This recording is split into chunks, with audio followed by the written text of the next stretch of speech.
실제 몇백억인데 이분이 이제 그 와이프분께 준 재산은 몇십억 수준도 되지 않아요. 그래서 결론적으로는 저도 정확한 재산 규모는 파악 못했지만 제 의뢰인 입장에서는 최선의 결과로 이혼을 했다, 이런 경우가 있었어요. 재산 규모가 크면 클수록 쟁점은 그거예요.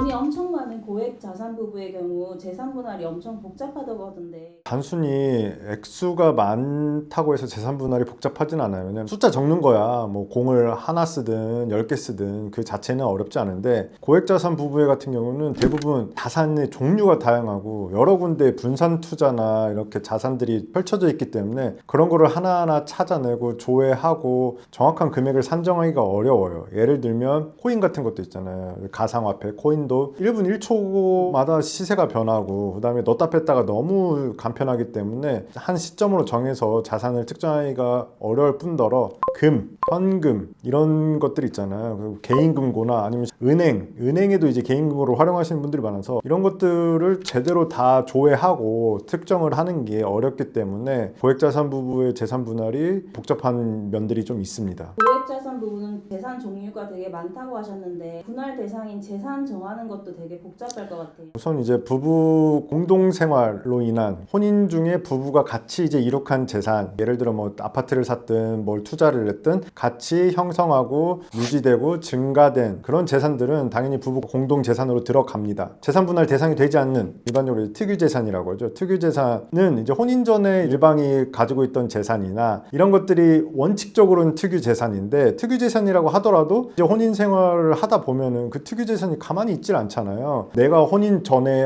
가지고 있던 아파트였더라도 내가 결혼해서 아이들과 배우자와 같이 살거나 아니면 같이 뭐 어떤 원룸을 하나 하고 있었는데 배우자도 같이 가서 원룸 청소도 하고 했다, 이러면 당연히 특유 재산이라고 하더라도 부부 공동 재산으로 반영이 될 수 있습니다. 그래서 요즘에는 부부 공동 재산, 특유 재산 이렇게 딱 칼로 무자르듯이 구분하기가 어려워요. 그건 혼인 생활이 길어지면 길어질수록, 서로의 재산이 혼합되면 혼합될수록 더 이렇게 공동 재산과 특유 재산을 분리하는 게 쉽지 않은 것이 현실이에요. 재산 중에서 이거 내 거 네 거 따지기가 되게 애매한 경우가 많을 것 같은데, 요새 많이 이슈가 되는 최태원 회장과 노소영 원장님 그분들의 재산 분할도 이슈죠. 그 중에 가장 이슈가 된 게 이제 SK 주식이잖아요. 최태원 회장의 주식 소송 진행할 때, 그리고 과거 내가 취득할 때, 그 다음에 지금 소송이 진행 중에서 이게 뭐 몇 배 몇십 배씩 금액이 바뀌니까. 근데 주식이라는 거는 내가 주식을 투자했는데 내 노력도 있겠지만 그 기업의 가치나 아니면 주주들의 어떤 주식 현황, 세계의 정황 이런 거에 따라서 우연히 오르거나 내리는 거잖아요. 내가 개인 돈으로 샀지만 그게 어쨌든 부부 공동재산의 돈으로 샀다. 근데 그게 우연한 기회로 몇 배, 몇십 배가 오르고 몇백 배가 올랐다. 그럼 이게 어느 정도 기여도를 반영해서 이제 재산 분할을 해줘야 되냐? 상장 주식은 그나마 괜찮아요. 근데 아까 말씀 언뜻 드렸듯이 코인이나 특히나 비상장 주식 같은 경우는 이거를 얼마로 특정해서 어느 시점에 얼마로 특정해서 어떻게 재산 분할을 해야 되냐, 이게 상당히 어려워요. 그리고 일반적으로 부부 일방의 사업과 상관없는 비상장 주식은 또 어떻게든 가치 평가를 해서 하면 되는데, 내가 운영하는 기업의 주식을 가질 수 있잖아요. 대표자인 경우는. 최근에도 이제 대법원에서 이런 이슈가 있었는데, 내가 어느 정도 올해 20년 살았기 때문에 내가 운영하는 이 기업의 비상장 주식을 50% 줘야 되냐, 이거는 좀 형평에 맞지 않을 수도 있다. 이런 것들 때문에 이제 비상장 주식의 가치 평가와 어느 정도 기여도를 보여서 주식을 줘야 되는지, 아니면 이 주식을 금액적으로 환산을 해서 그 가액을 줘야 되는지, 이런 것들에 대해서 꽤 치열하게 다투고 상당하게 많이 쟁점이 되는 부분이에요. 그리고 이제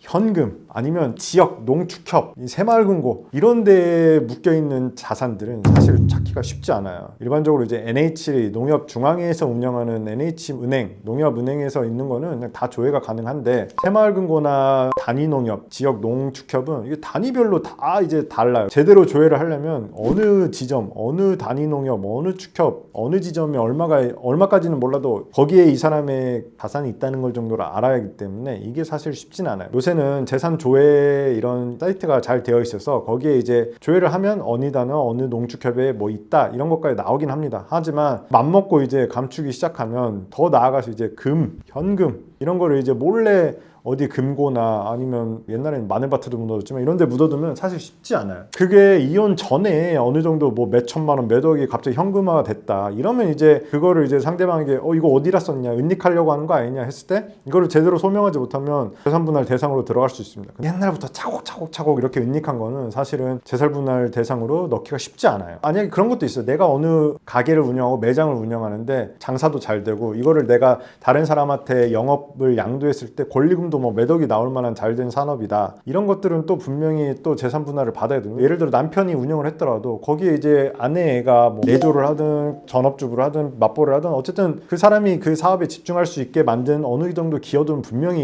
인정이 되기 때문에 이런 것들을 가치를 평가하고 감정을 하고 몇 대 몇으로 나누고 이런 것들이 참 애매합니다. 재산을 맘먹고 은닉한다. 이거는 사실은 형사적으로도 문제가 될 수 있지만 뭐 이혼을 위해서가 아니라 개인적으로 어떤 현금화가 필요한 직업들이나 그런 사람들이 있잖아요. 그런 것들은 나중에 이혼할 때 이거를 다 반영하기가 쉽지가 않아요. 이런 것들이 실제 이혼 소송 재산 분할에서 많이 치열하게 다투지만 인정되기 어려운 재산들이 됩니다. 기여도는 어떻게 평가되나요? 기여도라는 게 참 어려워요. 기여도를 결정하는 이제 판사님도 사람이고 이 사람들이 뭐 적게는 몇 년, 많게는 몇십 년 살아온 혼인 관계에서 현재 이제 남은 재산이 이거야. 근데 이 재산을 남편이 몇 프로 기여하고 아내가 몇 프로 기여했는지 알기가 쉽지 않아요. 뭐 20년 전에 결혼을 했는데 초창기에 누가 집을 해오고 누가 집을 사는데 얼마를 보태고 친정에서 얼마를 받고 시댁에서 얼마를 받고 이런 것부터 다 따지다 보면은 기여도가 따질 수가 없어요. 20년 동안 이 부부가 살면서 누가 어떠한 경제활동, 누가 아니면 돈을 조금이라도 아끼려고 노력하는데 이런 거를 다 따질 수 없잖아요, 판사가. 남편이 아무리 돈을 많이 벌었어요. 근데 아내가 그거를 막 탕진하거나 아니면 남편이 돈을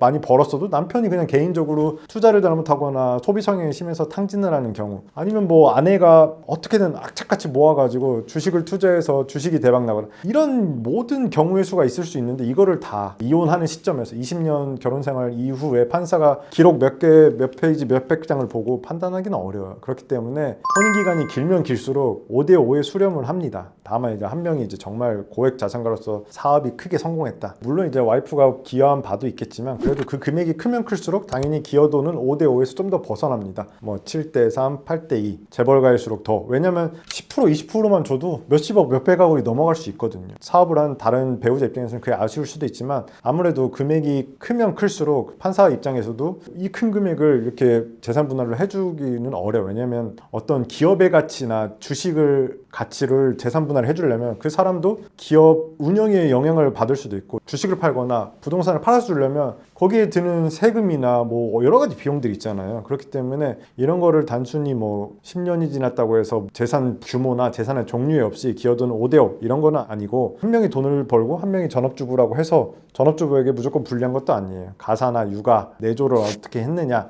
이런 거에 따라서 기여분이 충분히 5대5도 될 수 있다. 다만 아까 말씀드린 것처럼 자산 형성 과정이나 규모에 따라서 그 기여도는 약간씩 조금 다를 수는 있다. 이제 이런 주장을 해요. 내가 이제 당사자고 사업에서 돈을 많이 벌었어요. 근데 와이프는 일을 안 했어요. 일을 안 하고 뭐 육아를 했어요. 근데 와이프 입장에서 당연히 내가 내조를 했고 전업주부지만 뭐 배우자로서 엄마로서 이런 역할을 했다. 가게 유지와 이런 형성에 엄청난 기여를 했다. 그럼 이제 남편 입장에서는 아니다. 내 배우자가 뭐 육아를 한 건 맞지만 뭐 제대로 하지도 않았다면서 온갖 것들을 막 증거들을 애들 뭐 맨날 배달 음식 시켜 먹은 거나 청소나 설거지 안에서 쓰레기 쌓 이런 것들을 통해서 이제 기여도를 깎으려는 거죠. 재산 분할 주장할 때는 진흙탕 싸움이 되는 이유가 이런 것들 때문이에요. 이 사람은 전업주부로서 기여했다고 하지만 전업주부 역할도 제대로 못했다. 이런 것들을 막 치고받기 때문에 결국에는 진흙탕 싸움이 되는 경우가 많아요. 하지만 이제 뭐 이혼 소송을 하는 변호사나 판사님들 다 알죠. 이런 경우 저런 경우는 다 봐왔기 때문에 그래서 결국에는 막 아무리 양측이 싸워도 결국에 혼인 기간이 꽤 중요해요. 혼인 기간이 짧으면 짧을수록 이제 격차는 이제 벌어지고 길면 길수록 점점 5대5로 수렴하는 게 어쩔 수 없는 현실이에요. 판사도 신이 아니고 AI가 아니기 때문에 이거를 칼로 무자르듯 살 수 없고 길어지면 길어질수록 서로 섞이잖아요, 재산이. 예, 그렇기 때문에 5대5로 간다 이렇게 생각하시면 됩니다. 재산 진짜 많았던 경우 기억나시는 거 있으실까요? 제 의뢰인분이 이제 뭐 나이가 꽤 있으신 인천 쪽에서 사업으로 크게 성공하신 분이에요.